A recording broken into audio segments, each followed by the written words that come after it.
शीतकालीन सत्र में एलआईसी स्क्वायर पर परभनी में हुई घटना और अमित शाह द्वारा बाबा साहब के अपमान को लेकर आंदोलन किया गया। इस आंदोलन में अमित शाह को राजीनामा देने साथ ही माफ़ी मांगने की मांग की गई। साथ ही अमित शाह राजीनामा न देने पर पूरे राज्य में आंदोलन किया जाएगा।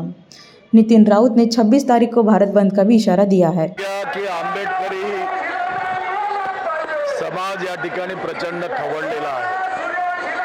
ज्या पद्धतीचा अपमान या ठिकाणी केंद्र सरकारनं राज्य सरकारनं बाबासाहेबांचा केलेला आहे, तो अपमान आंबेडकरी जनता कधी विसरणार नाही, त्याचा बदला घेतल्याशिवाय राहणार नाही। आम्ही या ठिकाणी जे काही आम्ही जिवंत दिसतो आहोत किंवा आम्ही या ठिकाणी जगतो आहोत ते केवळ आणि केवळ परमपूज्य डॉक्टर बाबासाहेबांमुळे आहोत।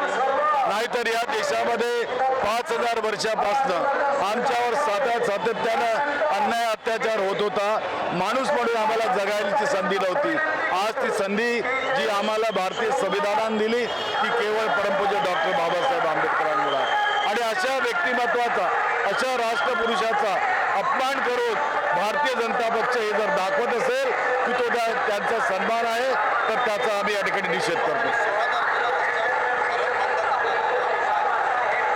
16 तारखेला संपूर्ण देशामध्ये भारत बंद पुकारण्यात आलेला आहे आणि त्या बंदमध्ये देशातली समस्त दलित जनता नव्हे तर संविधान प्रेमी रस्त्यावर उतरून या घटनेचा तीव्र निषेध नोंदवणार आहे आणि त्या ठिकाणी अमित शहाचा राजीनामा मागण्यात येणार आहे।